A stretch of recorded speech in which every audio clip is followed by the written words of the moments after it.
I would just like to start off by acknowledging that I'm currently on land taken from Karkin and Bay Miwok Indigenous peoples, and I strive to continue in their traditions of sustainability, stewardship, and living in harmony with nature. So off the bat, let me start with this slide for folks.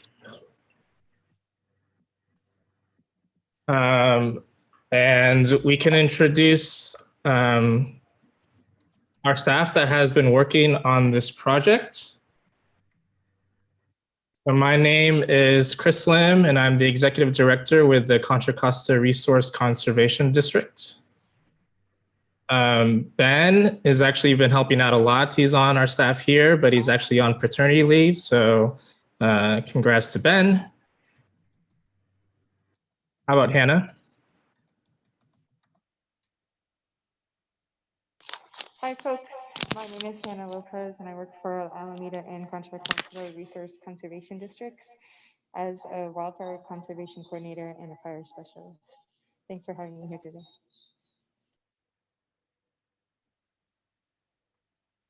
Catherine? Couldn't hear you there. Hannah, we couldn't hear you. Hi folks, can you hear me? Yeah. Great. Nice to meet you all. My name is Hannah Lopez. I am the wildfire conservation coordinator and fire specialist at Alameda and Contra. Sorry, give me one moment. I think there's a slight echo.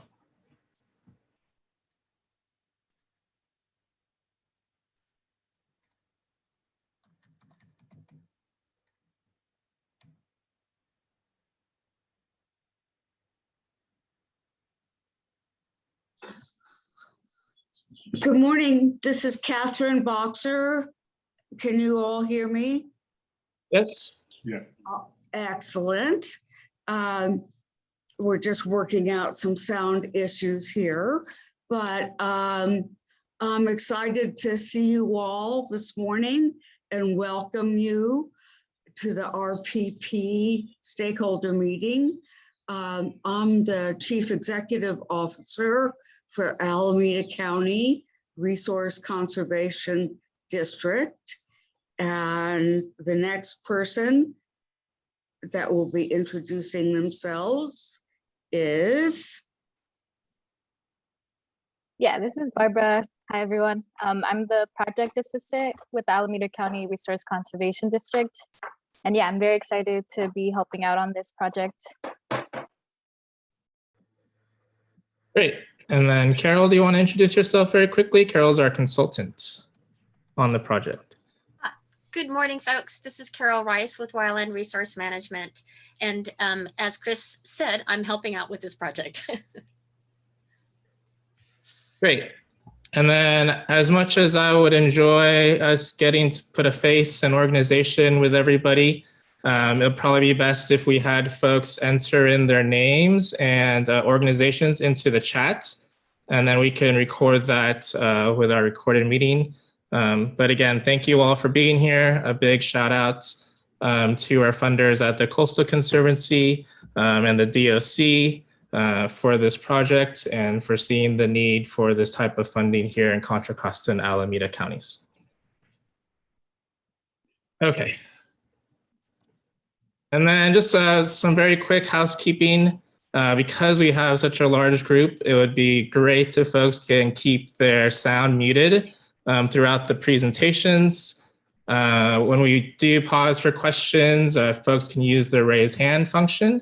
If you have any questions about sort of the Zoom logistics, you can put that in the chat as well. And if you have any questions during any of the presentations, please put them in the chat. Barbara will be monitoring that, and then we'll be answering those live when we can. And if we do have kind of an overflow of questions, if they're in the chat, we'll be able to come back to them and send the follow-up answers. So please feel free to use the chat. And then hopefully everybody saw that this meeting is being recorded. So that'll help folks catch up if they're not able to make it or things like that. And I see folks putting their name and their organization in the chat. So thank you so much for that. And with that, I think we can start our presentation. Does that sound all right, Catherine? Yep, ready to rock and roll. Thank you. Great, yeah. And just let me know when you want me to advance the slide, of course. All right, very good. Well, again, hello to everyone and welcome. I appreciate that you all have taken time to join us today as we begin our exploration of new territory, so to speak, in the development of a regional priority plan. The concept came from my understanding, the Department of Conservation.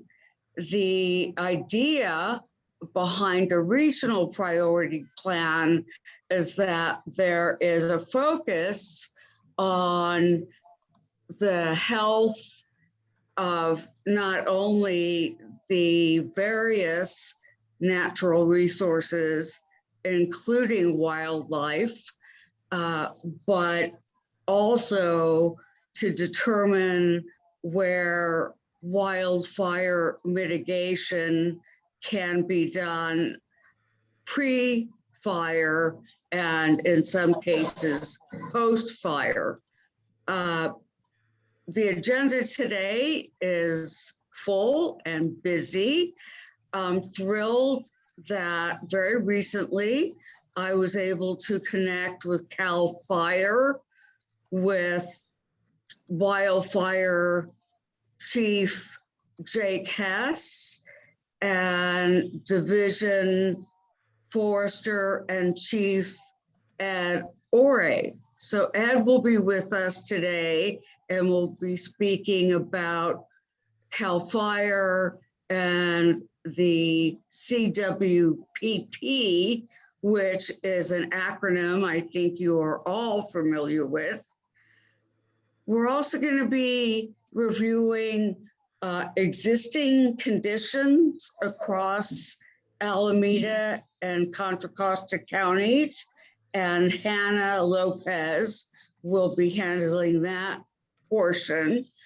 And I just wanted to quickly summarize that once we complete our work, that we should have in place the framework as well as the identification of critical priority projects for wildfire mitigation, enhancement of natural resources, and build our capacity to enhance forest health.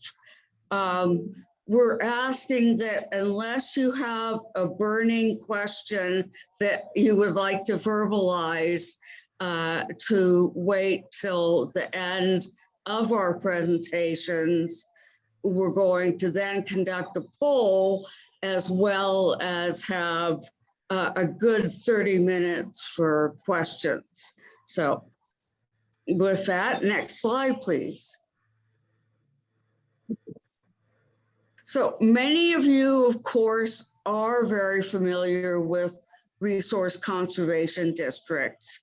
But for those of you that are not, RCDs were established in California by Division 9 of the Public Resources Code.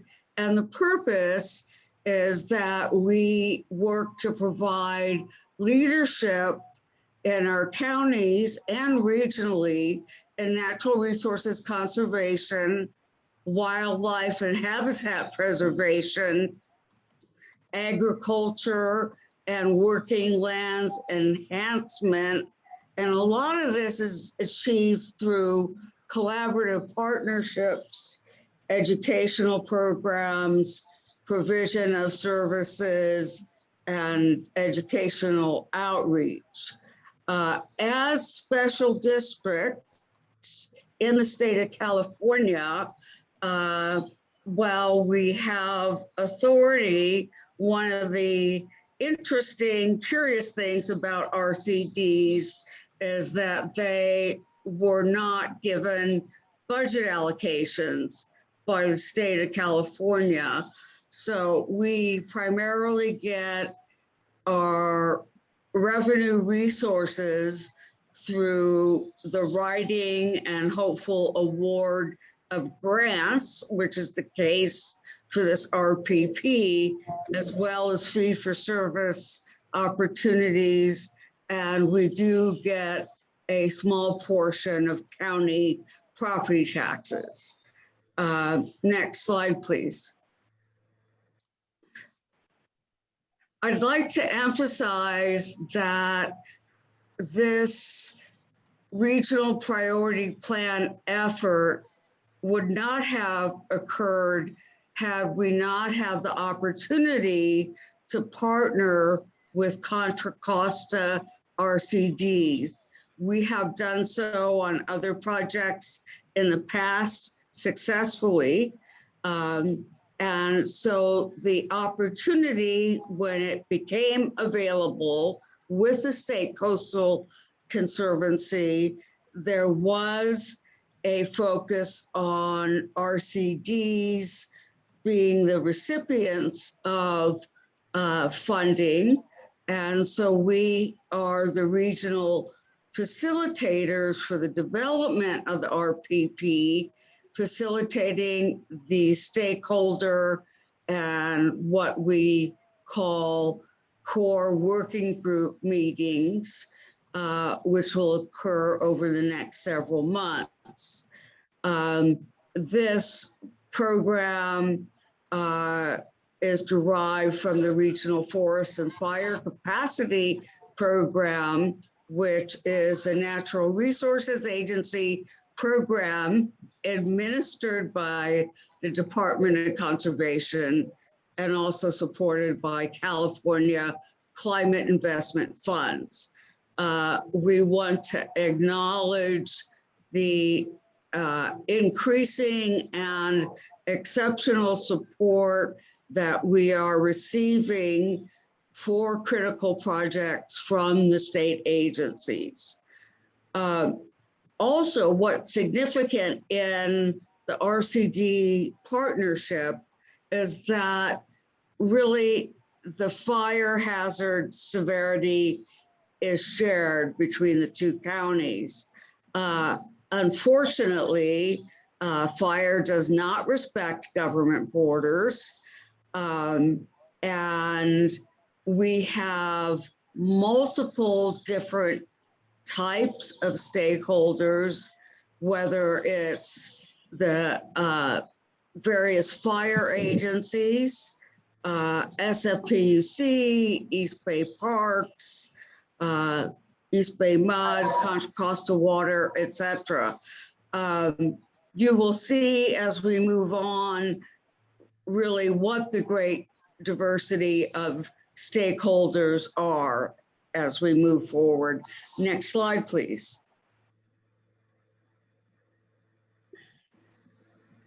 Another element of the regional priority plan is that we work to implement the California Forest Carbon Plan goals so that they are primarily to increase the pace and scale of forest health and watershed improvements on both federal and non-federal lands. We want to work to prevent land conversions of forested areas that could occur through acquisitions. And so in order to protect the lands, we very much encourage the development of conservation easements particularly on private lands. I'm going to highlight just a couple of other things on this slide. And that is that we have an opportunity here as well to enhance carbon sequestration in enhancing the health of forests in this region. We want to be a participant and supporter of key research, and also because of the carbon dioxide emission rate and hazard, we further are supporting the development of regional transportation plans. Next slide, please.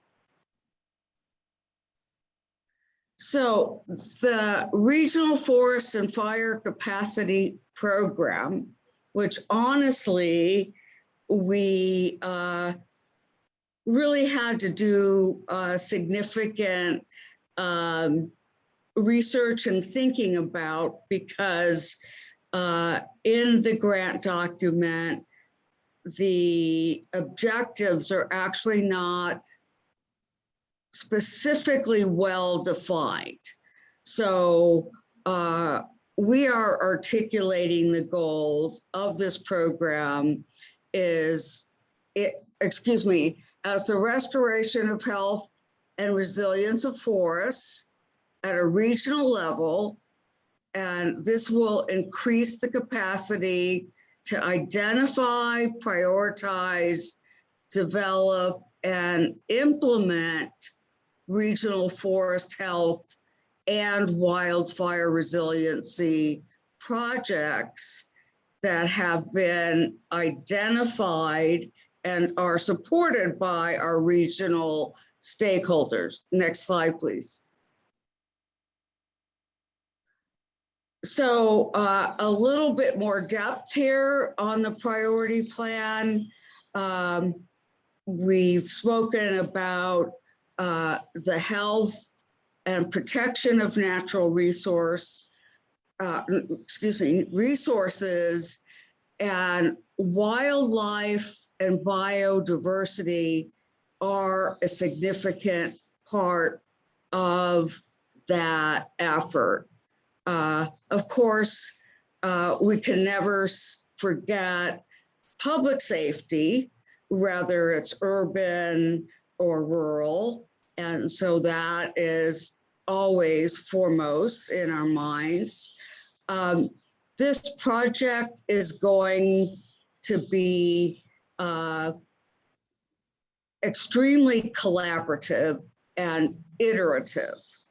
And there'll be various methods in which we will be able to develop plans using different resources, and implementation will be primarily occurring in the next phase. An example of best practices in fire management on ranches in Alameda County is the development of wise and monitored grazing management programs that ensure that they achieve an appropriate reduction of fuel at specific times of year. So we're going to be integrating our wildfire resiliency goals regionally, as well as the identification and prioritization of the wildfire protection or mitigation projects. Next slide, please.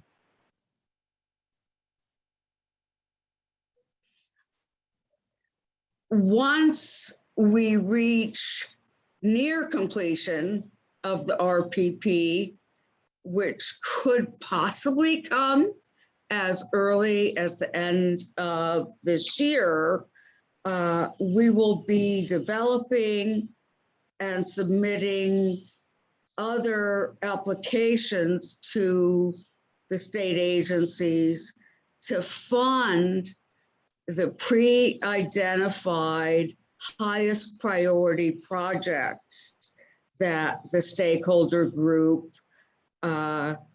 determines need priority focus. Of course, we'll need to identify the costs and timelines. And the final decision-making on the priority projects, which we hope to receive input in from multiple different types of agencies, will likely occur in the last couple of stakeholder meetings. Next slide, please. So now I'm going to transition to an introduction for some to the Community Wildfire Protection Plan. For others, such as the fire agencies, this is their closely held working document that has their urban-based and wildfire plans. The difference between the two is that the RPP is focused on rural areas and on natural resources, health, and preservation. This is the first RPP ever developed for this area. The CWPP is more public safety focused with a keen eye for protection of infrastructure in the community in mind. And Ed Ore, who I mentioned earlier, CAL Fire Forester and Division Chief, is now going to take the screen, so to speak, and give an overview of CAL FIRE and the work with the CWPP. And then he and I will briefly speak to some thoughts we have about potentially merging the documents. So with that, may I introduce Chief Ed Ore. Thank you, Catherine. I believe Chief Hess is on, and he wanted to give a few introductory comments. So let me yield to him while Chris is bringing up the PowerPoint. Excellent. Chief, are you on the line? I am. Give me 30 seconds and I will.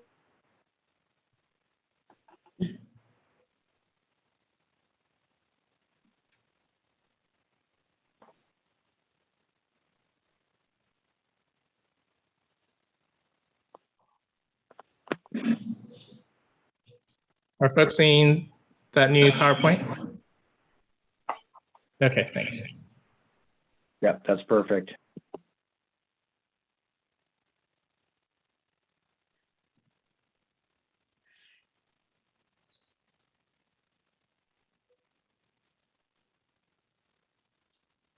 And I show up on the screen twice because I've got a hardware issue with the microphone on my laptop, so I'm having to call in separately. No problem.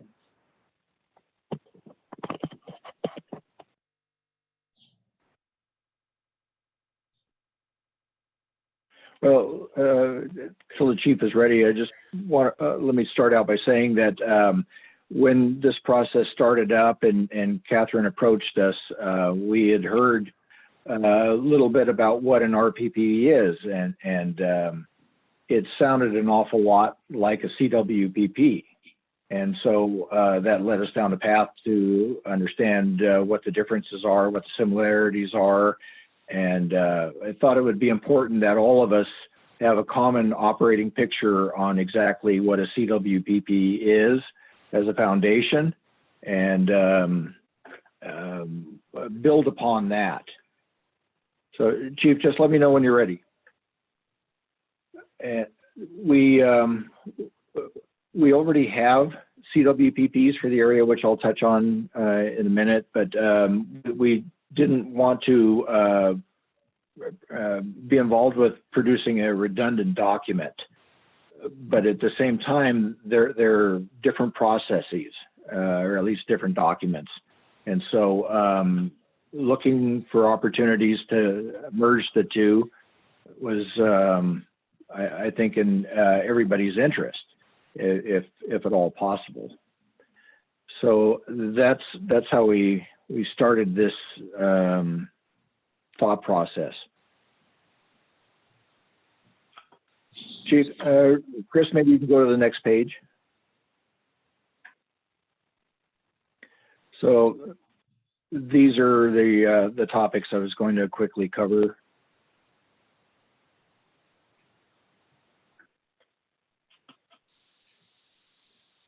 Sorry, Chief Hess is kind of multitasking. Ed, I'm on. Sorry about that. Can you hear me? Yes. Yes. Okay. I apologize. I was just finishing up a presentation with the Santa Clara County Fire Chiefs Association, so I apologize for that. Thank you for the introduction to the concept of the RPP, and I appreciate the phone conversations that we've had kind of leading up to this point, and to get my unit forester, Ed Ory's little presentation that he's going to be giving today. So I think it's really, the collaboration's been really good, and you've been able to kind of hear me kind of speaking on behalf of county fire chiefs associations with some of our concerns, and how a CWPP works and what that is versus an RPP, which we're going to be kind of getting educated on. But I will turn it to Ed to kind of go over his presentation.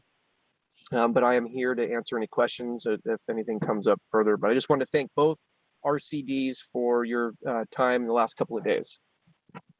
I'll turn it to you, Ed.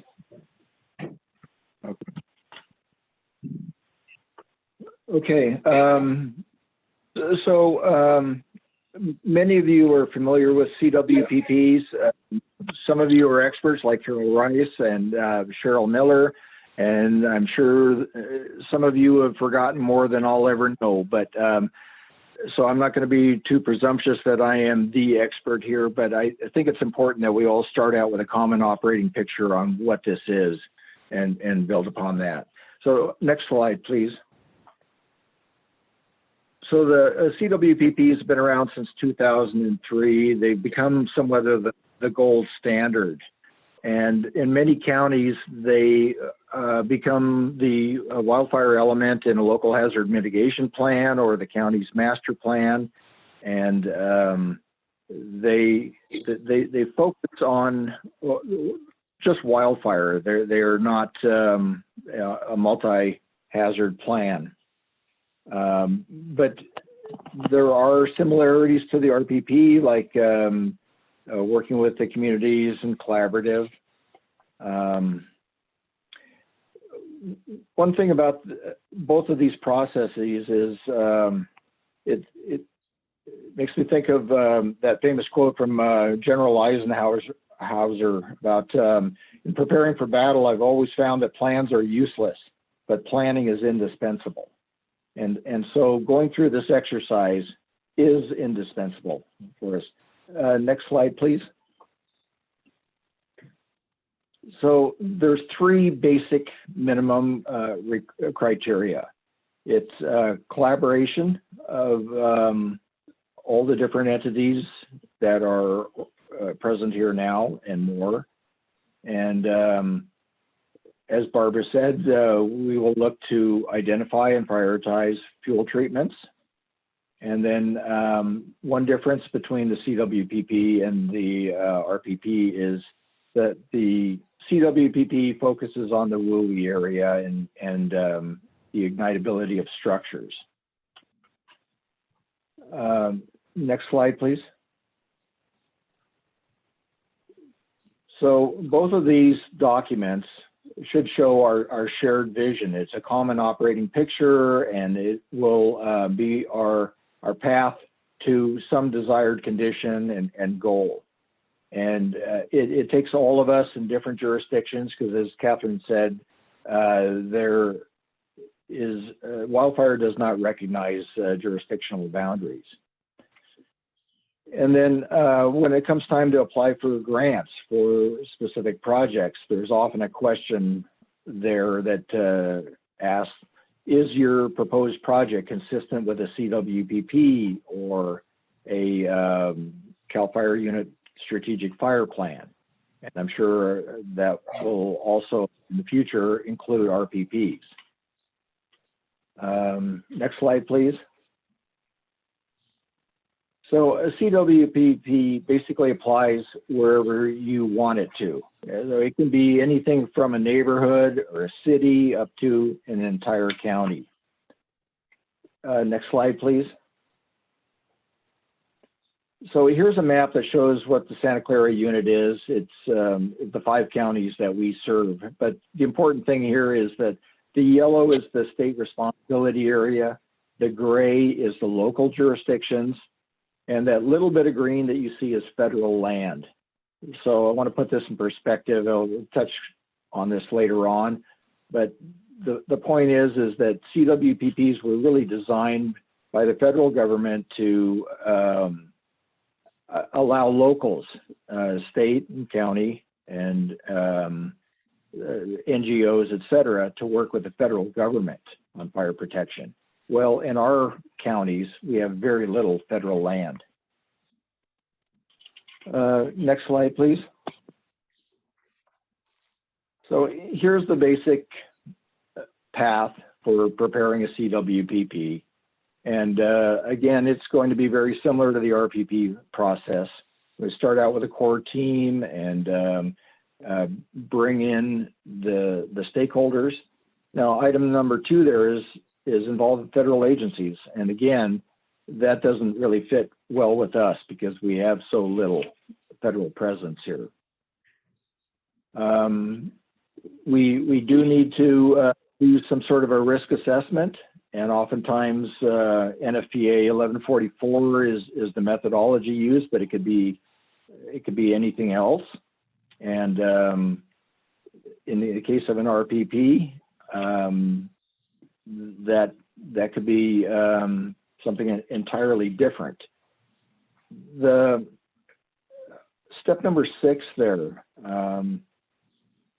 So the world is run by those who show up. And so oftentimes the projects that are identified through public meetings tend to be somewhat of a People's Choice Award or a little bit of a popularity contest. So at the very end of this presentation, I'm going to be talking about some methodology that might help empirically determine where priority projects could be or should be identified. The action plan, number 7, the details can vary. Some CWPPs are very robust, where they develop very detailed projects, and others tend to be a little bit more general. And that kind of comes down to, do you want a Cadillac plan or a Yugo plan? And I don't know, maybe Yugo is dating itself, but and then at the end, then the Board of Supervisors sign off on this document, as well as the fire chiefs. Next slide, please. So again, we have existing CWPPs in the 2 counties, and many of you should be familiar with those. Diablo Fire Safe Council, Cheryl Miller were the lead in developing those plans. And so we're hoping not to repeat that process, or at least not duplicate it. but rather complement it in this interest of efficiency.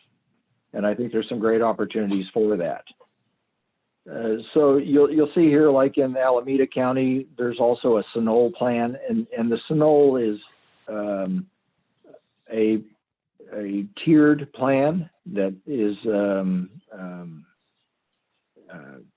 tied to the Alameda County-wide plan, but focuses obviously on Sunal. And similarly in Contra Costa County, you have 4 other communities. Orinda is currently in the development of theirs, so that has not been approved yet. Next slide, please. So focusing on the differences, so in terms of the origin of these 2 plans, CWPP was from the Healthy Forest Restoration Act signed by President Bush in 2003. Again, it's a federal program. The RPP, by contrast, is from the Regional Forest and Fire Capacity Program developed by the Department of Conservation. It's a sister agency to us. It was developed in 2018. And interestingly enough, Department of Conservation is a sister agency to us. We're both under the California Resources Agency. And we in CAL FIRE are just not familiar with this RPP. So it's something that I think we need to get up to speed on. And I don't know if there'll be more of a push to transition from CWPPs to RPPs, but I guess time will tell. But we can certainly merge the 2. The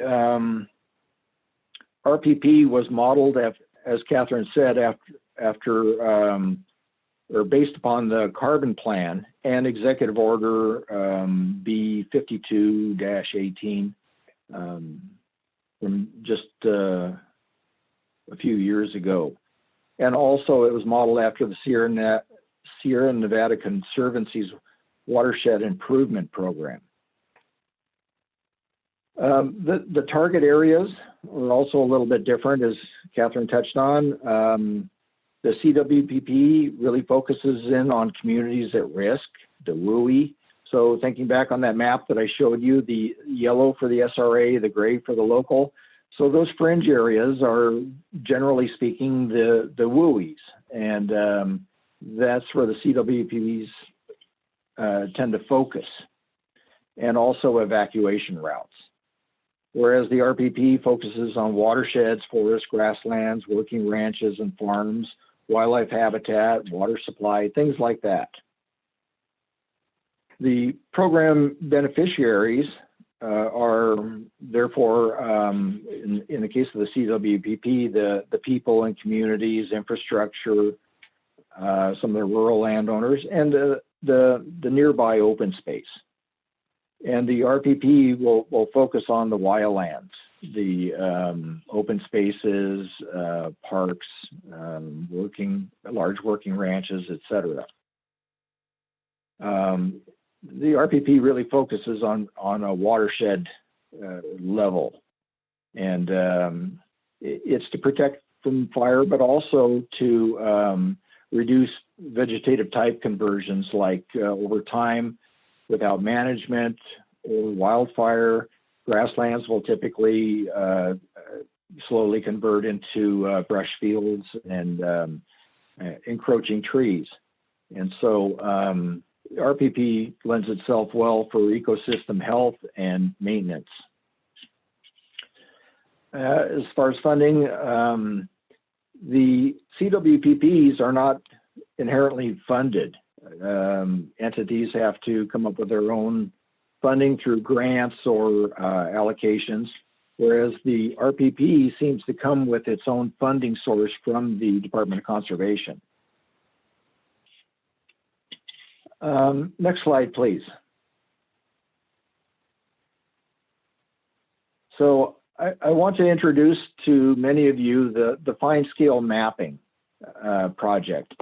And I think this is a tool that is going to be indispensable for the future for not only this group, but I think it's going to be especially important for those of you involved with your own land management activities. It'll serve many purposes. Again, I'm not an expert in this, but it's a product that I'm becoming more familiar with. CAL FIRE is funding portions of this in other counties. And so I'd encourage you to learn more about it.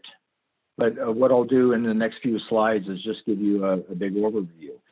So the fine scale mapping is started out in Sonoma County. If you go to sonomaveg.org, I believe it is, you can see a great deal about it.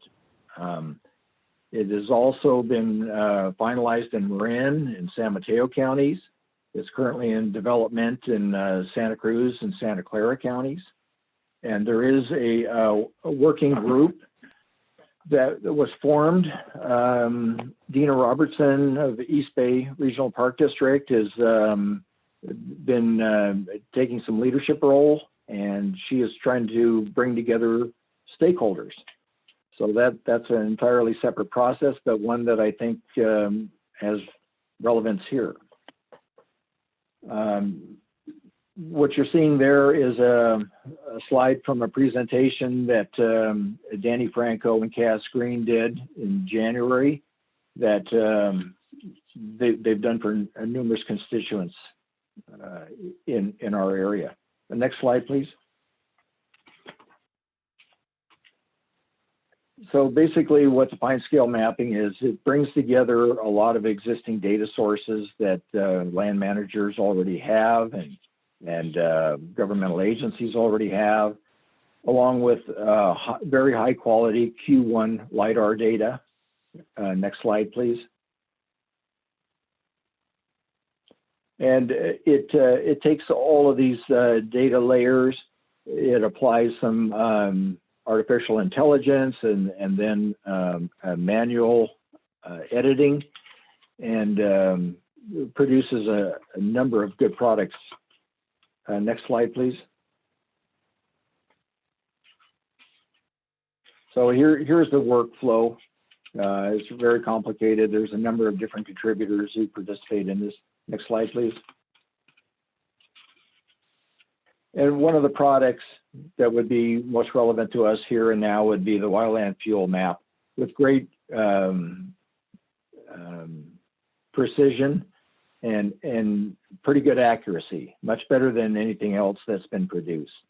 One of the things that we've learned from wildfires is that the latter fuels in vegetative communities is a significant contributor to the intensity and spread rate of wildfires. And most vegetation classification schemes don't have any metrics for latter fuels.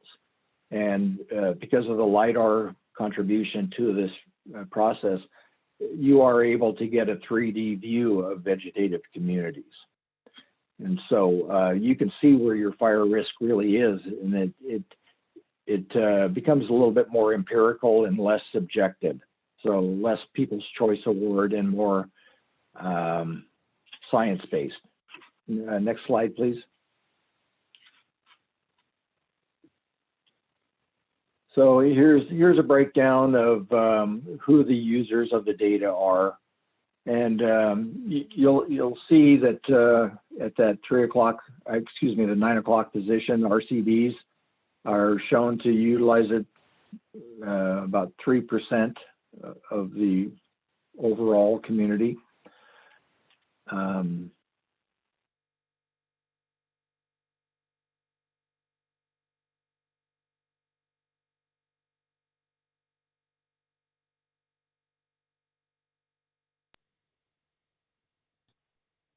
Did we lose connection?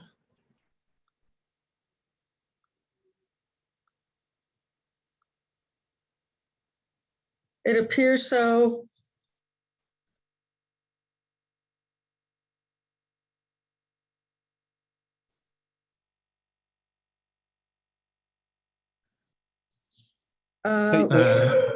Looks like Ed's having some technical difficulties, so let me see if we can get him set back up. Hold on one sec.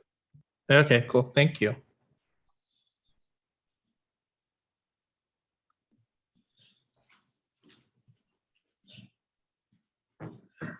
would just, this is Catherine, like to briefly comment on the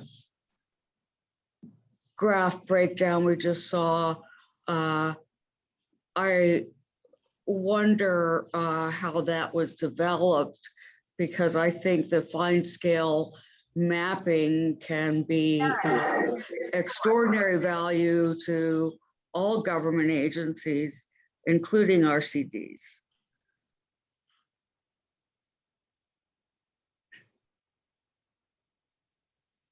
Ed, are you back?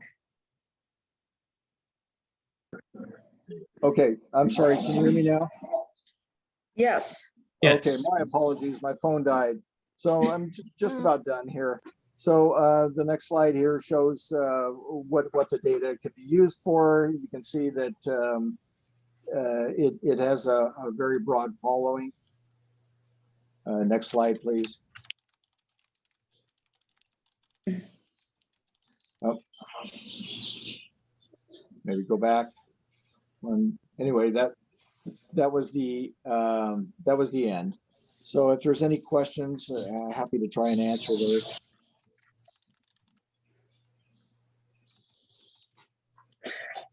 I would just like to mention that we're going to be focusing on answering questions towards the end of the session.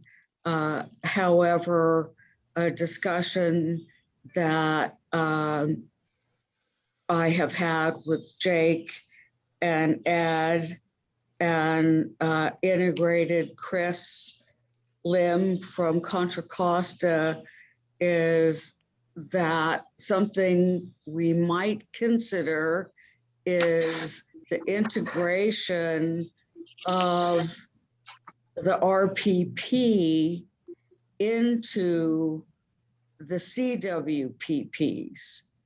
Now, this certainly is going to require a lot more discussion and support by the decision-making agencies, but it may be one way to consolidate information as well as to reduce any duplication of efforts. Yeah, exactly. You know, the RCD's constituency is primarily in the rural areas, the eastern side of the counties, and I think that complements the existing documents very well.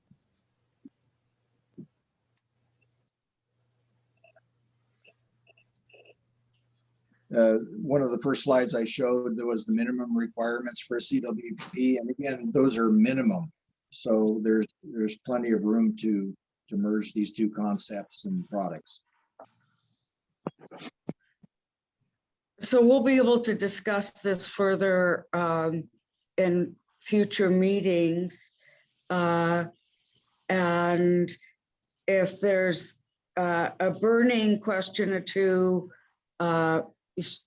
folks are certainly welcome to bring those forward. Otherwise, we'll take them at the end of the presentation. Okay, then Chris, if you could move to the next slide.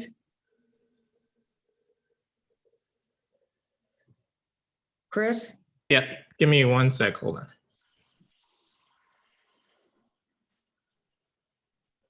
I'm just bringing up the PowerPoint. Okay.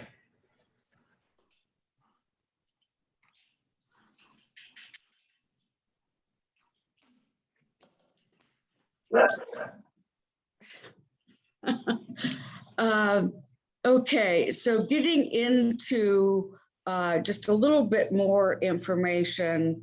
We're all familiar with the wildland urban interface, and that's why you'll see we have also amongst our stakeholders some homeowner associations, etc.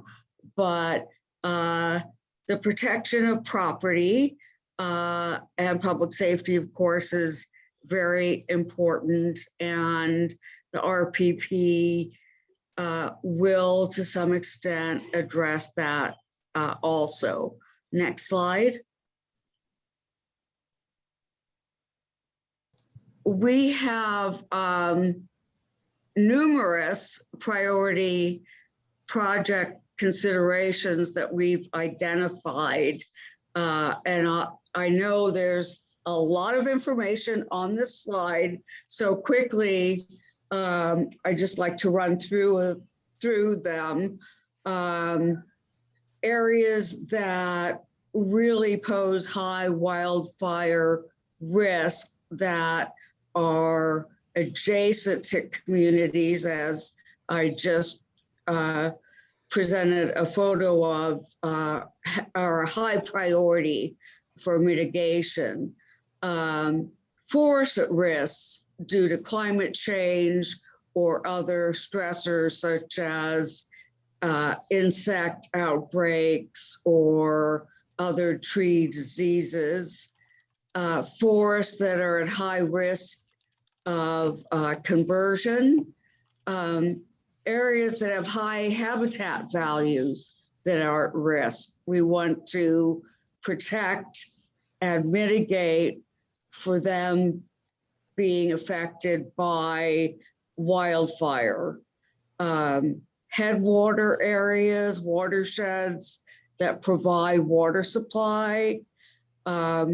We've recognized that areas need to be reforested after high mortality events. We want to prevent the conversion of forests to other uses, such as new urban housing development. We need to be able to follow up with appropriate maintenance, ensure that we have trained workforce in place, and very, very critically, we want the priority projects identified by the stakeholders along with the regional considerations. Next slide, Chris.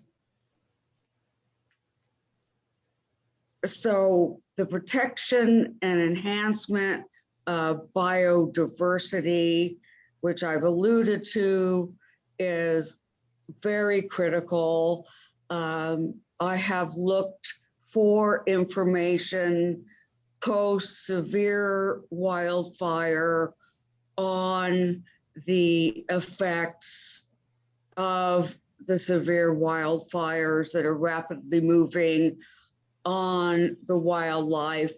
And to my knowledge, there is not any quantification data, but clearly there's a very negative effect.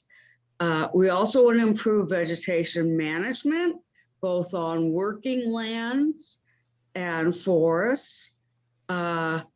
We really support collaborative work as we're doing here.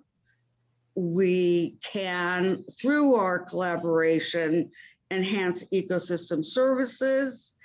We can protect historical resources with appropriate mitigation, whether it's an old mining area or an Indian historical site. We want to ensure that water quality in our watersheds is not adversely affected by a major wildfire. That is highly critical. And we want to do what we can to increase water retention. Next slide. So just a couple quick examples. As you all have seen in many areas, there's eucalyptus trees, which are highly volatile. that line our roads.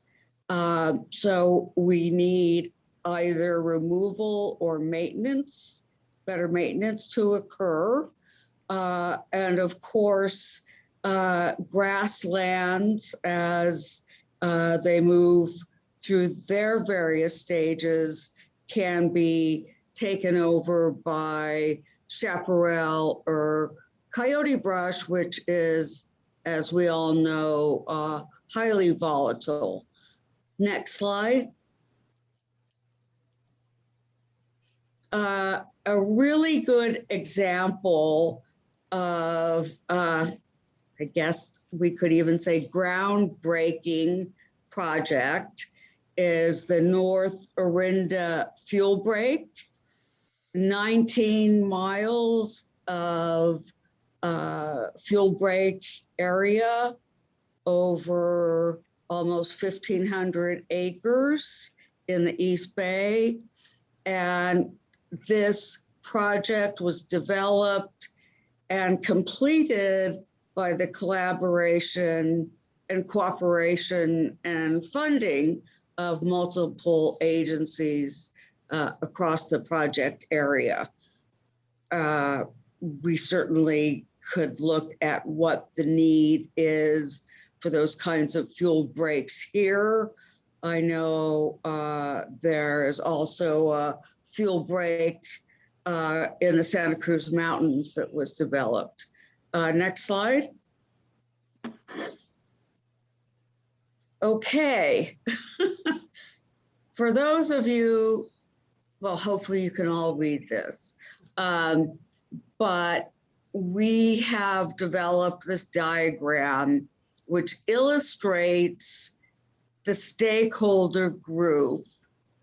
And then within the stakeholder group, we have the core working groups. The intent here is to enable senior management who would be interested in attending stakeholder meetings, which will be less frequent than working group meetings, in order to learn what projects have been identified to date in what areas, that these projects will be developed by working groups that are representing the stakeholder groups. So say in a community development department, planner may be part of a core working group. In a watershed area, it may be the land managers. Obviously, fire agencies at all levels are critical. Other special districts have specific unique interests and concerns. As you see, there are several entities mentioned here, but one which I believe, and I think you'll hear from other RCDs, have not received as much attention as we would like, include the ranches, farms, and viticulture. And so we are really hoping that the core groups, the working groups, as they meet, and we'll talk about meeting frequency, will work together. Right now, we have the core groups identified individually, but my hope would be that there would be a lot of collaboration and communication between the core groups as they are identifying projects and methodologies for either fire mitigation or natural resources preservation activities. So next slide.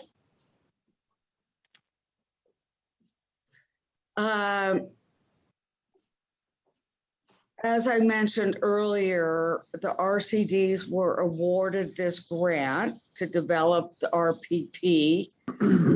We spent a lot of time identifying stakeholders. Determining the agencies wasn't so much a challenge as who the key individuals were to reach out to for participation. And so if anyone is aware of other agencies or organizations that we may have missed, if you'll communicate that to us through the chat or through our website, which is, by the way, in development for the RPP. Next slide. So our timeline, I'm not going to go into depth, but initially we were looking at as many as 5 stakeholder meetings with core working group meetings in between, but we may, not to scare anyone, we may end up modifying our schedule depending on the input of stakeholders and the working groups, and have, say, 3 stakeholder meetings and 4 working group, core group meetings. So that will be determined. We'll also, after we've made significant headway, have community outreach meetings, and those locations and dates are to be determined. So next slide, please. All right, well, now I have the pleasure of turning the screen over to Hannah Lopez, who is our fire specialist, and she has done a lot of work in the development of maps which illustrate existing conditions. So with that, Hannah? Yeah, I think we're gonna figure out the sound so Hannah doesn't quite have the echo.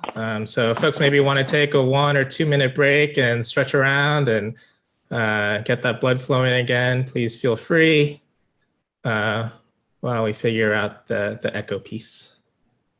And then Hannah should be right back and we'll run through. Has everybody seen the existing conditions? Okay, good, thank you.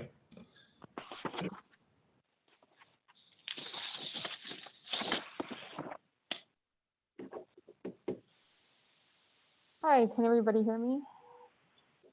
No echo? You're good. Awesome. Should we wait a couple more minutes if folks are taking a break?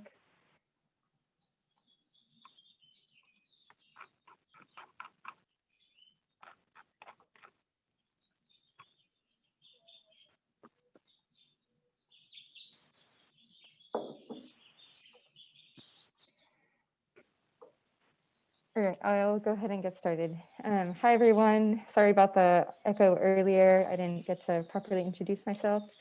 My name is Hannah Lopez, and I work for both Alameda and Contra Costa RCDs. As Catherine mentioned, I'm a wildfire conservation coordinator and fire specialist. I've exchanged emails with a few folks here, and let me take off my mask. Can you speak up? Is this a little bit easier to hear me now? Great. Awesome. Just figuring out all those sound issues. Okay, so again, my name is Hannah. I work for both RCDs as a fire specialist. I've exchanged emails with a few of you, and it's really great to see everybody at the meeting today. So today it's my pleasure to cover what we've been calling our description of fire conditions for both Alameda and Contra Costa counties. So our RCDs developed a series of web maps that Chris has on the screen here.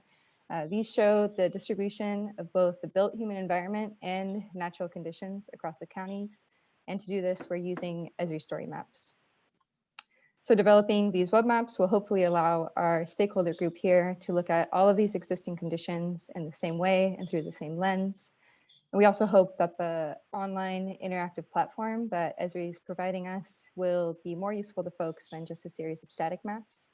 We do understand that there's going to be gaps in the data that we have, and to address this, we're going to be sending out a link to both these maps and a feedback form at the end of this meeting, so you guys all have time to review and give us feedback. And so the data that we have comes from a wide variety of public sources, including local, state, and federal GIS sources. We are working on making this data accessible for you all to download and access online, like Catherine mentioned, through an online website. If you do need the data before we can make it accessible, please just contact me directly. I'd be happy to work with you on this. And please note that, again, these products are available for you in your own work. However, it's going to be useful to your agency. All right, so getting started, we're going to do a quick live demo of our web maps. I'm going to, again, semi-quickly take us through all the data that are in these web maps. There's a lot here. So when you first open the link, like Chris has here, you'll see this introduction tab. It's just a quick intro to the page and why these maps are being developed. So every tab along the top here, but with the text in white, shows a different map with different data. And we'll show you some of the other features of these story maps as we move along. And just a quick note that when you do review these maps on your own, please know that depending on your internet speed, some of these will take a little bit longer to load because they are pretty large files, a lot of data for both counties.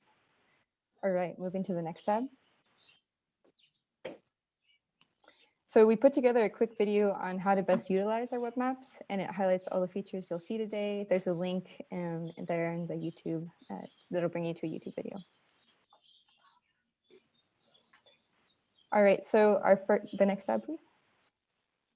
Our first tab is a land acknowledgement, and we would like to acknowledge and recognize that today we meet individually and collectively on Indigenous lands. These lands have been managed by the Ohlone, Miwok, and Yokut people for time immemorial. And it is important for us as land managers to recognize and honor the current and past stewardship of these lands by Indigenous people. Right, next tab, please. Awesome. So this tab is showing the boundary of the regional priority plan as proposed by our team. It also includes city and county boundaries. So the proposed RPP boundary encompasses areas that were identified to have burn potential.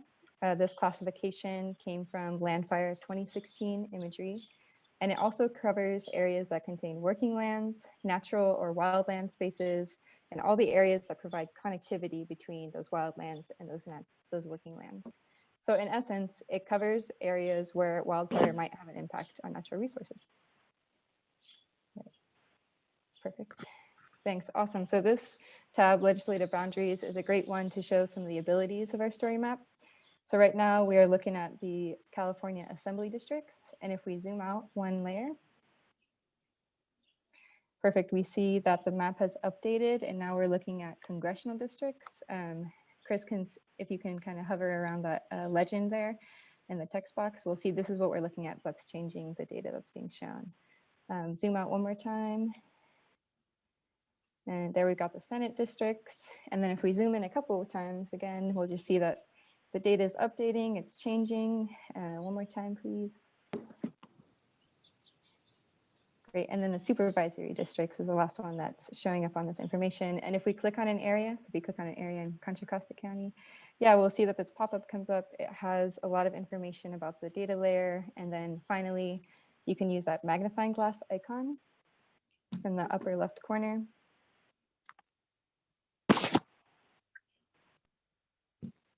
Yeah, right below there. There's a little magnifying glass under the zoom levels. Yeah, that one. Awesome. That will allow you to search for any address in the world. And again, that short video that we prepared under the How To tab will show you even more abilities of the map. All right, moving on. All right, if we press that little home button right above the, yeah, it'll take us to the original zoom level. Perfect. So in this tab, we're trying to designate public versus private ownerships and distinguish ownership levels across the counties. So we're looking at private land, special districts, counties. And if you see that your ownership is not identified and you would like it to be, please just let us know. For example, UC Berkeley properties here are being shown as private land and not as university land. Moving on. All right, so this tab is very similar to the previous one, but here we're displaying that ownership information in a slightly different way. It shows specific landowner agencies and not just agency level. So we can see we have East Bay Parkland, City of Oakland, etc. And Chris, if you can just click on the layer and give us a demo of what that looks like. Yeah, there we go.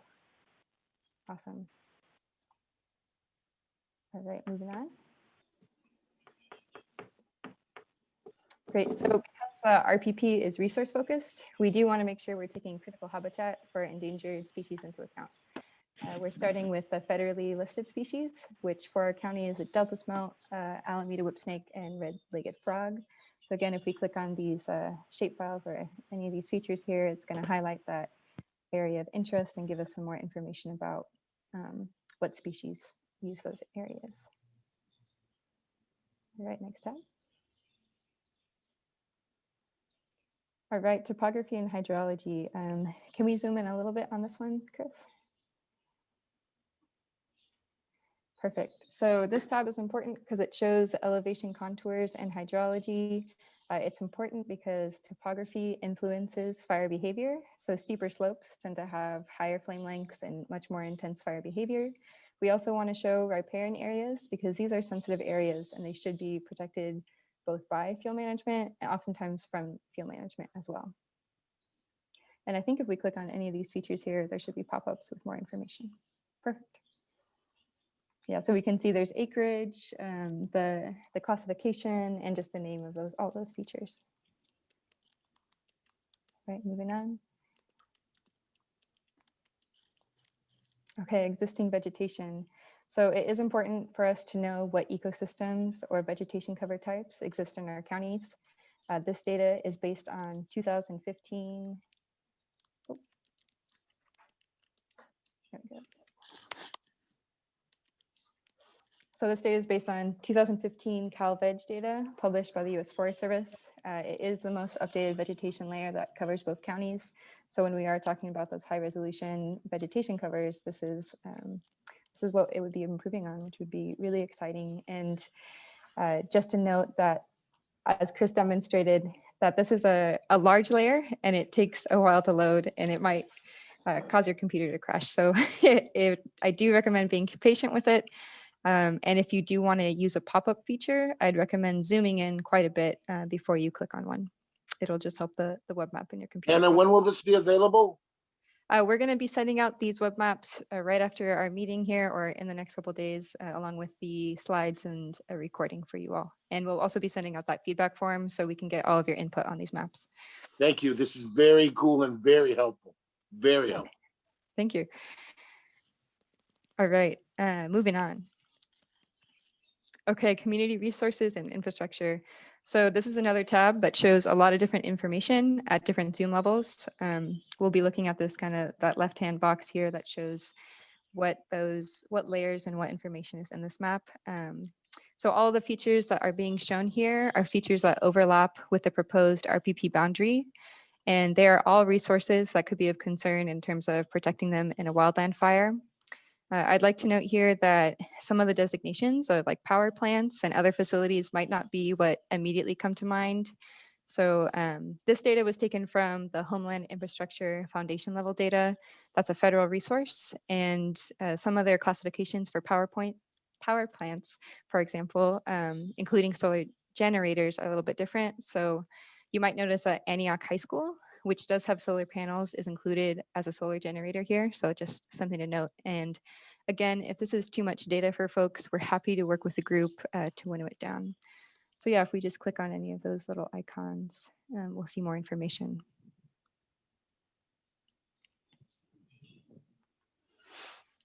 All right, next tab, please. Okay, historic and current fires. So this layer was taken from CAL FIRE and the National Interagency Fire Center. It covers fires from between 1950 and 2020. Looking at the map, we can see that there are large amounts of wildland and natural areas in our region that have not been burned. And a note about this data, the grass fires to be included in this data had to be 300 acres or larger. And since a large area of our counties are covered by grass, there might be those inherent gaps in that data for those fires. And similarly, not all fires in local jurisdictions were reported to CAL FIRE, especially as we go further back in time. So these fires might also be missing from our data set. And if we click on a fire, it should give you kind of those acreage, the year, and what agency, or the name of the agency. Yeah, or sorry, the name of the fire. My apologies. All right, and like Chris is demonstrating, we have a lot of information here. So that little drop down tab will bring you to the extra tabs, and there's a little scroll wheel there. Okay, departure from historic conditions. This is also a large layer, so it might take a second, there we go, to pop up on Chris's screen, but I'll talk a little bit about the information that we're viewing. So this is a layer that was developed by the U.S. Forest Service. It captures how much of our ecosystems have deviated from their historic fire conditions, including, how often they historically experience fire. There we go. So historically, natural fire in our areas would occur every 1 to 15-ish years, give or take. And looking at the map, we can see that we have large areas that historically experience fire on a semi-regular basis, but haven't in a really long time. So those are areas that are classified as having high and extreme departure. And what this is telling us is that the fire ecology in our ecosystems is more or less out of whack. And since the RPP is tied to ecosystem health, these are places that we might consider implementing field treatments to improve health. Right, watersheds. So this is another layer that's coming from the U.S. Forest Service. It highlights the value of surface water in our counties, and this denotes housing and population estimates per watershed. This is also just another way for us to visualize the watersheds in our area, and watershed boundaries often correlate with ridgelines, which are those red dashed lines on the map. And ridgelines in general are really important for fire planning, so it's good for us to be displaying that information as well. All right, the wildland urban interface. This layer is coming from CAL FIRE, and it displays the distribution of the WUI or the wildland urban interface in our counties. Catherine mentioned before, this is an area that is really important to take into account. One way of interpreting this data is that it shows us areas of human populations and communities that could be threatened by wildfire. So those are all those interface areas that are in red. And then the intermix or the influence zones, so those orange and yellow portions of the map, those are areas where wildlife and habitat play an important role in our ecosystem. So this layer serves as a really great example of when we are looking at community resources and also natural resources, it can be really difficult to separate the two in terms of how they are affected by wildfire and how they should be protected by wildfire.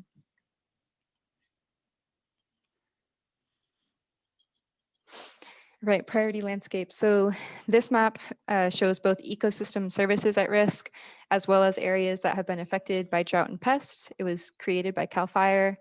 Ecosystem services included surface water value, carbon storage, standing timber, site quality, and large trees.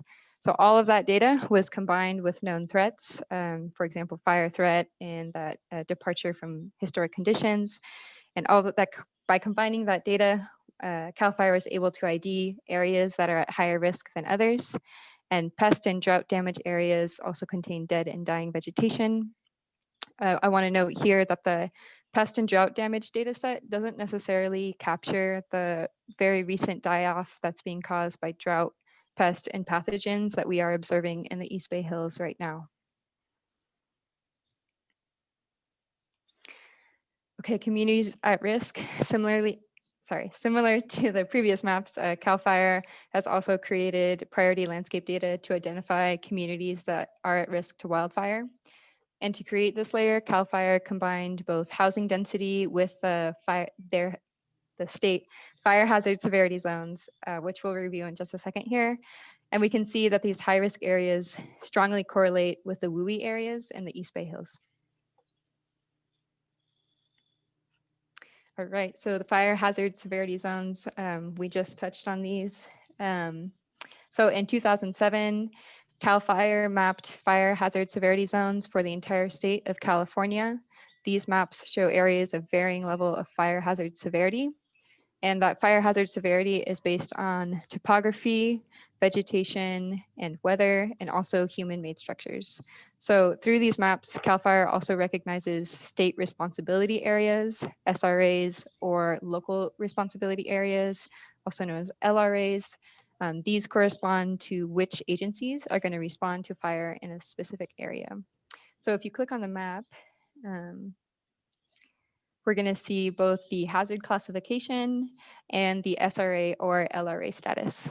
And we can also see that the very high fire hazard severity zones are in the East Bay Hills because they have high populations, steeper topography, and also heavy fuel loads.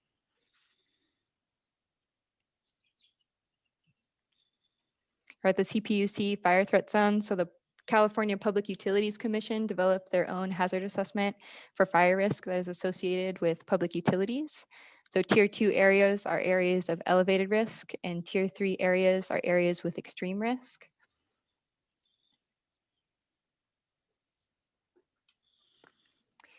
Historic field treatments. So this tab shows all of the field treatments, including mechanical treatments and prescribed fire that CAL FIRE has recorded in their database from 1950 to 2019.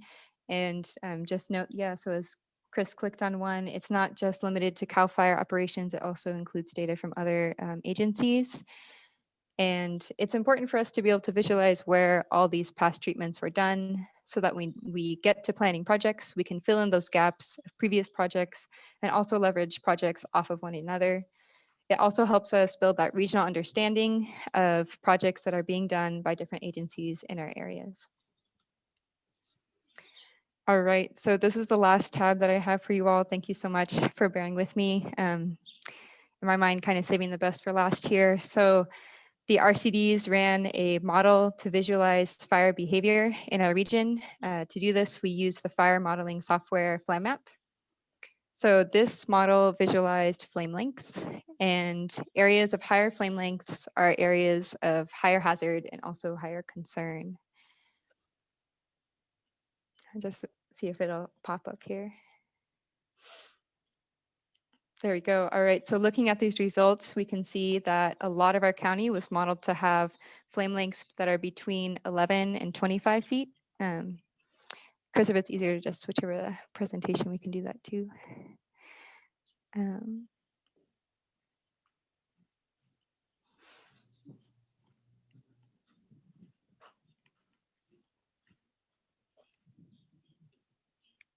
All right, I'll talk a little bit more about the modeling results. So a majority of our counties were modeled again to have flame lengths between 11 and 25 feet, which is pretty severe fire hazard, sorry. And that's because ungrazed grass typically burns at a little more than 11 feet. And that is a major vegetation cover type in our counties. And this data assumes that all grass is ungrazed, even though that isn't true. And we just want to recognize that. And to run this model, we used 2016 land fire fuels data. The weather inputs were under extreme fire weather conditions. And if you are interested in learning more about the inputs for this model, you can read about the specific parameters that we used in that text box there. So you can see wind type, wind direction, fuel moisture, etc. All right, thank you all so much. That's all that I have. Thank you for your time. And again, we will make sure that we get you a link to those web maps so you can review everything at your own pace. And please, yeah, take as much time as you need. And I really look forward to reviewing your feedback. Thanks again, all. Thank you, Hannah. Excellent presentation.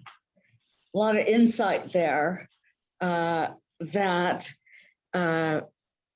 will hopefully sooner than later be supplemented by implementation of a fine scale mapping program in Alameda and Contra Costa counties. So we're getting to the conclusion. And again, an emphasis of collaboration across public and private lands, as well as with public and private stakeholders. We certainly also want to implement efforts to reduce carbon dioxide, and part of what our RPP will be doing is implementing specific climate adaptation practices. Next slide. In order for this effort to be successful, the participation and input of the stakeholders and the working groups is really critical, because this is not the Resource Conservation District's plan. This is a regional plan that should reflect the interests and concerns of all the stakeholder groups as they are prioritized in future stakeholder meetings. Next slide. So in summary, we're concerned about natural resources, wildlife, wildfire, public safety. We want to do what we can to mitigate the effects of climate change, reduce wildfire severity, and also enhance watershed health and danger to watersheds. We hope to obtain funding for wildfire mitigation projects through future grants, either through the Coastal Conservancy, the DOC, or other agency. We'll be looking at projects regionally and coordinating outreach also to the community once we have a very solid set of projects that we'd like to discuss. So we're aiming to achieve a regional understanding of the benefits of forest health and resilience projects and effective wildfire management. Next slide, please.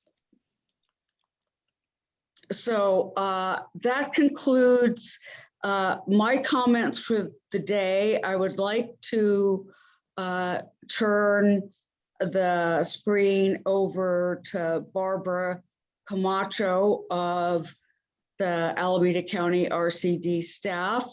And I want to thank you all again for your interest and patience. So Barbara, take it away. Hi, everyone. Yeah, recognize that was a lot of talking on our part. So now we'd like to get input from everyone here. And we're going to be doing that through polls. So I'm going to be launching a poll. It should be a pop-up on your screen.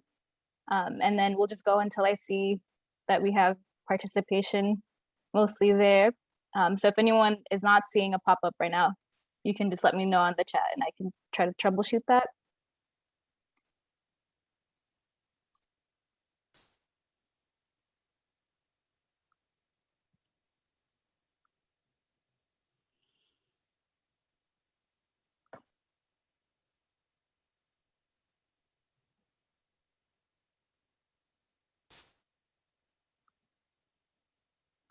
Barbara, are you intending to read the questions or simply? Yeah, I can read that if people aren't seeing them, but it's what sector do you work in? And it has all the options for there. And then once I get at about 70%, I'll share the results so that everyone can also see who's here and what sectors are represented in this meeting.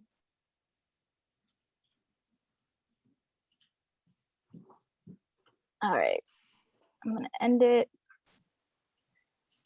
And now everyone should be seeing it. Looks like we have mostly pretty even split actually, but 22% from fire management government sector. Yeah, really interesting. All right, so now I'm gonna launch the second poll question. So this is, what part of the RPP development is most important to your organization?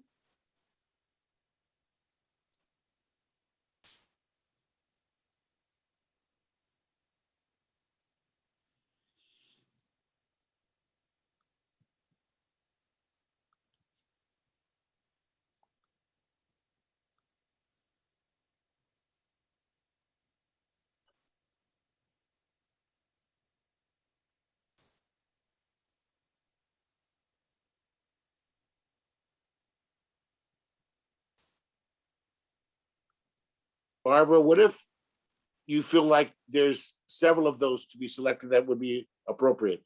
Just choose the best one for you? Yeah, just choose the top one that you have.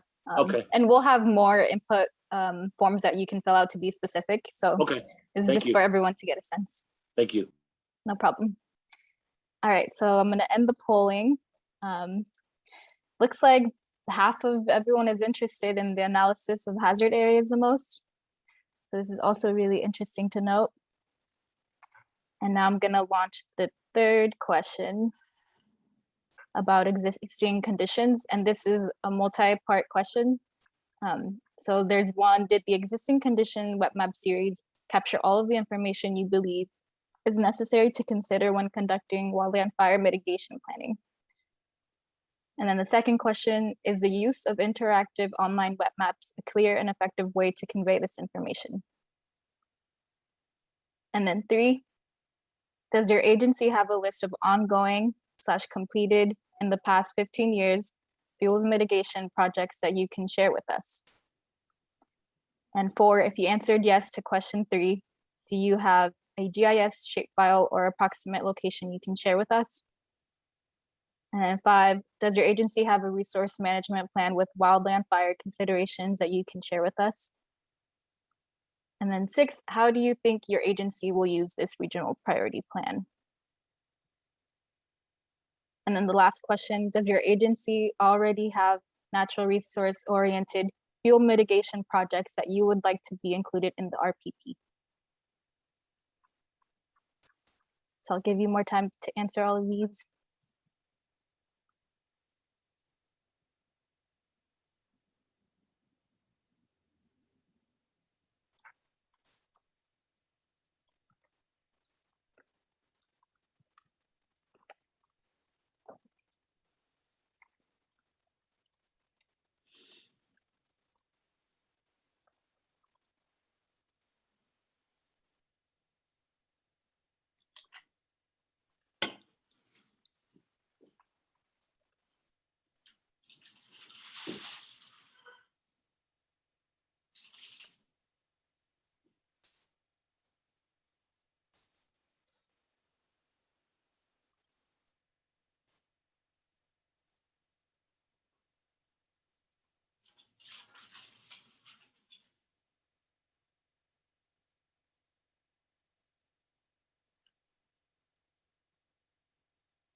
All right, and then I'll share the results up to here.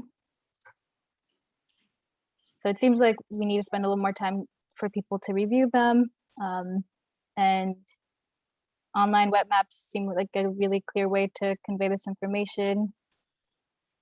Not a lot of ongoing completed fuels mitigation projects that are shareable. All right, so now we'll go to the last question. And you should be able to see that now. It's just question 1, are you interested in joining a core group? And then 2, for scheduling of future meetings, what time are you generally available? And this will help us get a sense of availability.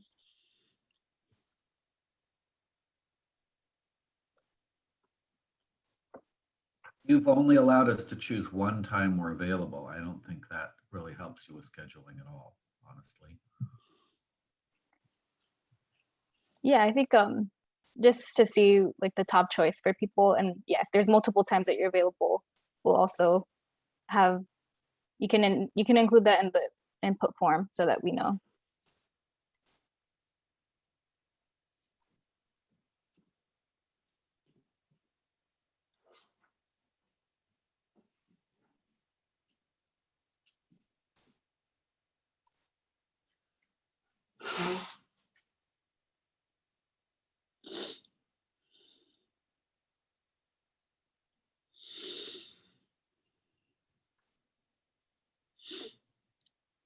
All right, and now I'm gonna end the polling.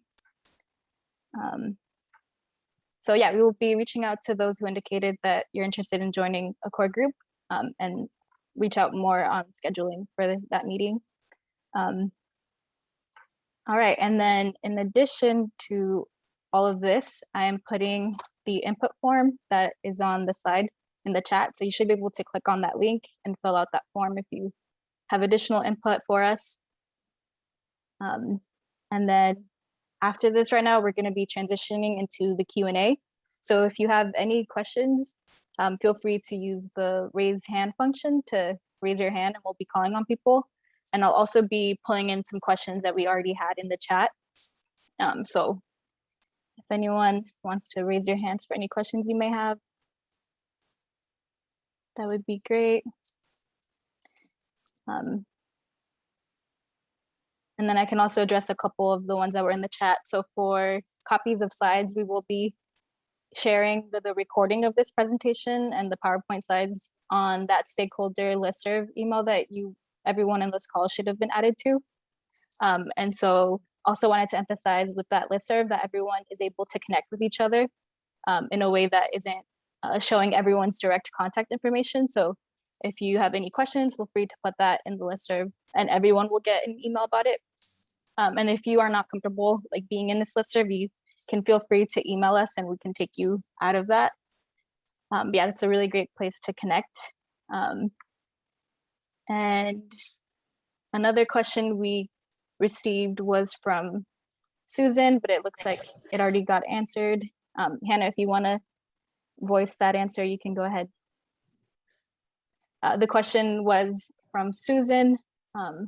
The last map seems to focus on ground fuels, but what about tree crowns? Lightning strikes and flying embers can set tree crowns on fire with or without ground fires. Are these models taking this into consideration? Yeah, thank you for that question. That's a really good point.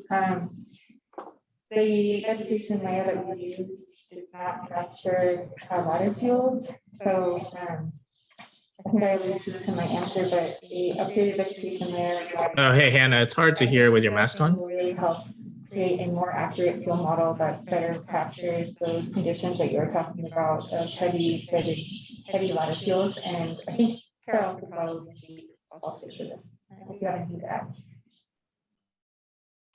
Hi, folks. This is Carol Rice, and I'm just jumping in because Hannah wasn't clear in the volume and echo, but I know that she probably said that the Landfire does provide information on crown fire, and we just chose to show the flame lengths. But yes, indeed, we do have the outputs for where there are crown fires and where it would be a surface fire, and also where torching the multiple trees would torch all at once are possible. We have that all on the same database. Okay. Do we have some questions from the folks that are amongst the Zoom stakeholders? I'm not seeing any raised hands at the moment.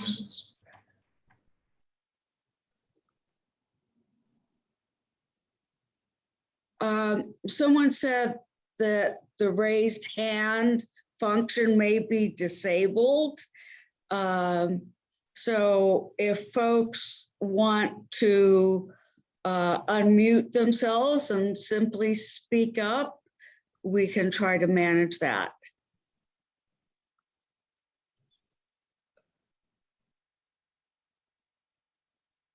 Yeah, I've got a question. It's Ron Marley from San Ramon Valley Fire.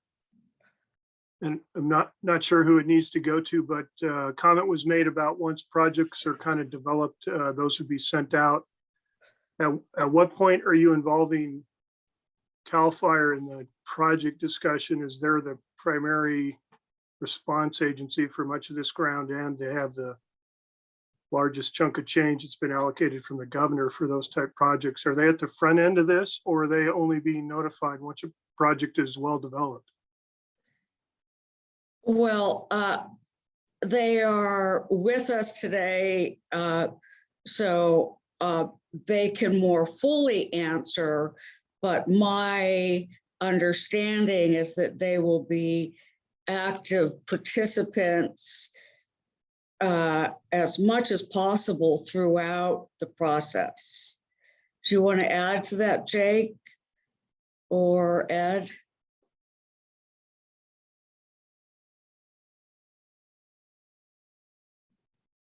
Yeah, that's good for me. As long as they're in on the front end, that seems reasonable. Okay, yeah, they definitely are. Any other questions? Yes, I have one. Sue Piper from the Oakland Fire Safe Council. So once the priorities are determined, who is actually going to apply for the funding and who will implement it? That is a very good question. I don't know that we fully have the answer to that, except that the Coastal Conservancy has mentioned that the next phase following submission of a completed RPP is that we would fill out a subsequent grant application that would include the highest priority projects up to the amount that the grant is for.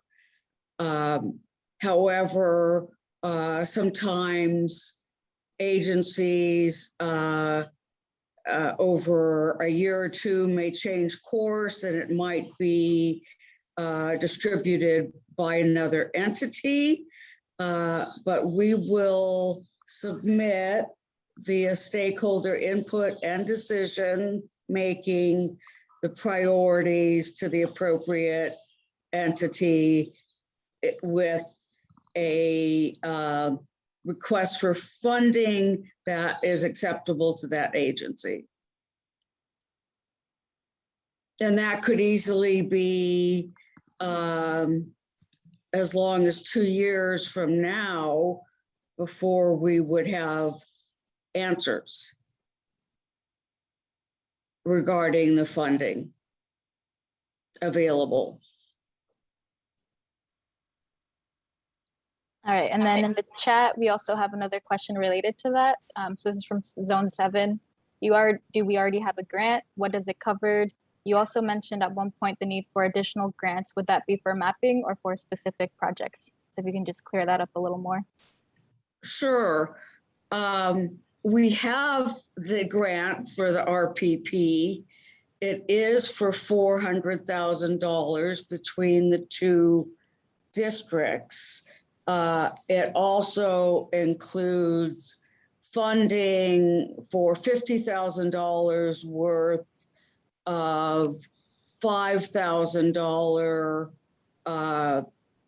mini so to speak, mitigation projects, for example, that the Diablo Fire Safe Council has already identified. So that addresses that we do have funding, but other than the 50,000 for implementation, the funding is to be focused on planning efforts. We, as we move forward, we'll be looking more at the fine style, if you will, of mapping that's being developed and has been developed for other counties.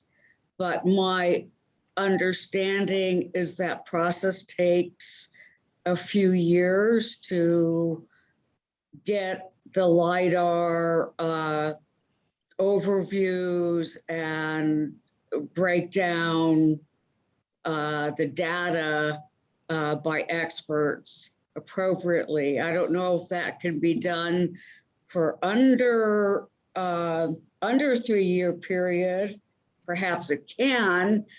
And I am just became aware that East Bay Parks, under leadership of Dina Robertson, is reaching out for agencies to become more involved. And I think we're all thinking about working together and see where more funding can be potentially obtained for that effort.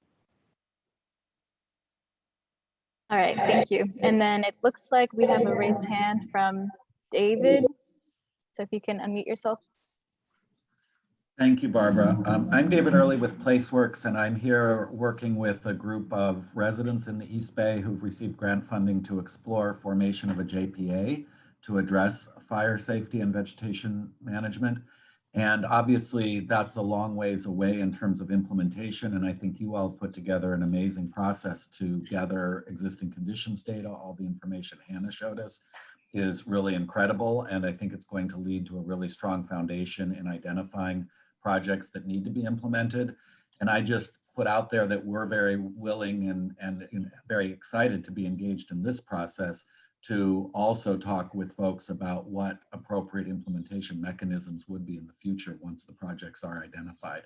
And we are very excited about the possibility that a JPA that covers portions of both counties might be an appropriate tool. And we'd love for that to be a part of this discussion. I can put my email in the chat if anybody would want to contact me about that separately, even at this stage. And we're excited to be moving forward with everybody to not only do the existing conditions work and identify the needed projects, but also think about implementation.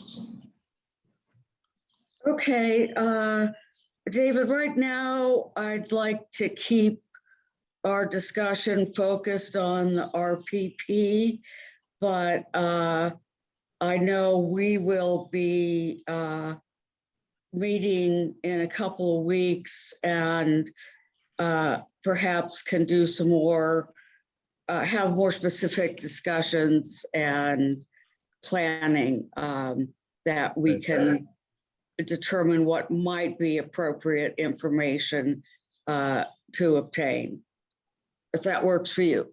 Excellent, thank you.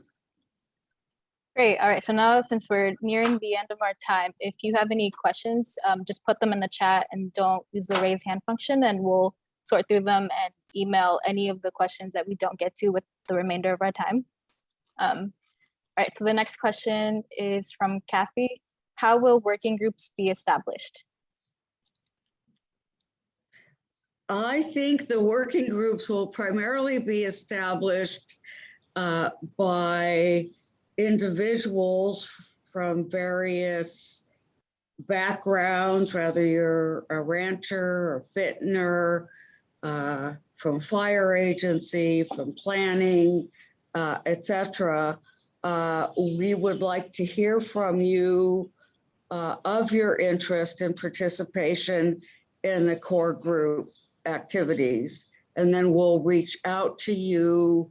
We're thinking about having our first core group meeting in a few weeks, and they will be initially continue to be by Zoom. And if it turns out it's feasible to combine some of the core groups, we'll do that as well. But we certainly do want to hear from whoever might be interested in participating, because you all are going to be working to identify projects, recommend priorities, and then that will go to the stakeholder group for final decision-making with, of course, critical input from CAL FIRE and other fire agencies. Yeah, so I think we captured some of the information in the poll that we sent out. And I think there are maybe some maybes as well. So we'll reach out to the maybes and see how they're feeling. And then we'll email folks who are we figure out are in the same sort of groups to hopefully assign them, if that works out, Kathy. Is that okay? Yes. No, I can't hear you. Chris? Yeah. Were you speaking to me? Oh, no, I was trying to add on to your answer and then talk to Kathy, but it looks like her sound isn't working, or Oh, I'm sorry. It's all right. Hey, thanks for answering that. Yeah, so if anybody has any, wants to join a group and didn't let us know, please email Hannah or Barbara and we'll include you in a group. Yes, and feel free to reach out to any of us.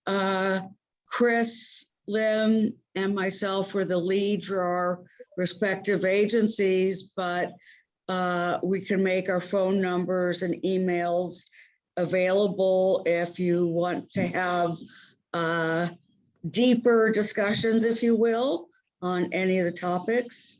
And I'm sure many of you have some really interesting ideas and suggestions on how we can enhance this effort. Great. Okay, maybe we can squeeze in one more question before concluding. So this is from Nancy Mueller. She's asking, we've been talking at a 300 or 30,000 foot planning level. Can this group help us on the ground level, boots on the ground, neighborhood watch fire prevention preparation, contact lists, how to effectively communicate during a wildfire, animal evacuation preparation, etc.?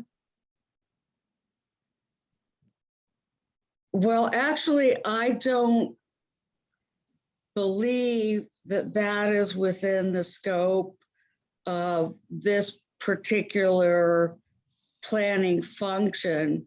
I think it is more relative to, as you look at your ranch,